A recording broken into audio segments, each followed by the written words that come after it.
Raidino technologija yra visiškai revoliucinis sprendimas, jau tai yra pripažinta. Šita technologija yra vienintelė, jinai yra patentuota.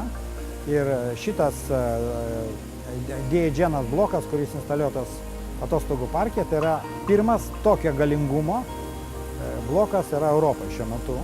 This is a water disinfectant system that is working with salt in the water.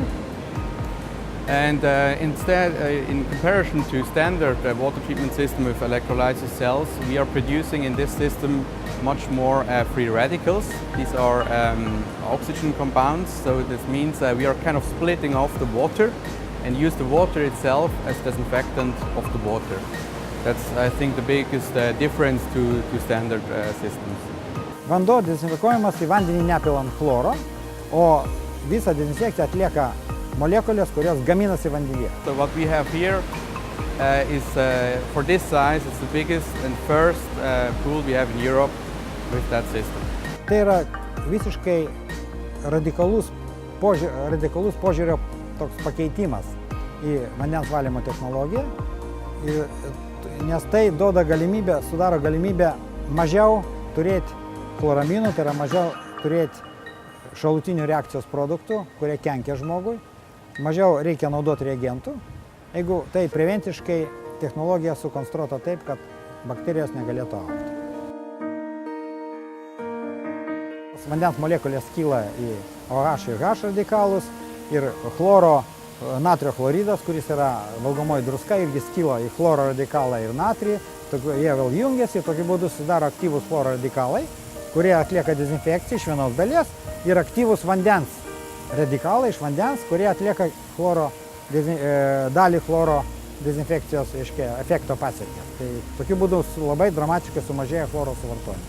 Jeigu higienos normos nusako, kad chlorą galima laikyti nuo visuomeniniuose baseinuose nuo 0,5 mg iki 3,0, užduosim pavyzdžius, jeigu visi akvaparkai laiko 1,5 mg, tai šito atveju pas mūsų yra palaikoma 0,5 pati mažiausia galima norma, 0,5–0,6, kad atitiktų tiesiog įstatymo raidę.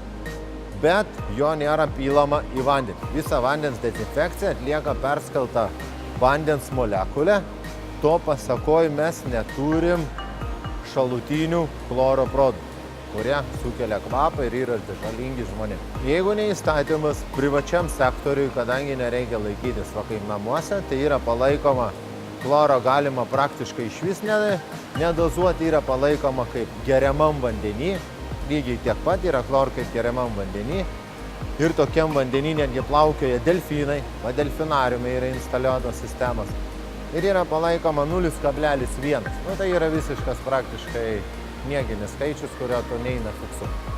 Mes chlorą chemikalų ateityje žadame visiškai visuose baseinuose atsisakyti. Rūpindamis mes savo pagrindinių lankytojų sveikata, nes kadangi žmogus, kai maudosi, jis sąlytis odos ir vandens yra tiesioginis ir žmogaus oda iš vandens pasiema visus ir reikiamas ir nereikiamas medžiagas. O nereikiamas medžiagos yra vis dėlto chloras. Neužilgo mes paleisime ir naują vaikų baseiną su čiuožyklomis ir tose baseinėliuose ir čiuožyklose bus ta pati įdiegta bechlorė sistema. Tai yra išskirtinis projektas ir, aišku, labai drąsus sprendimas savininkų, ir tą dalykas sveikintinas, mes to labai didžiuojame.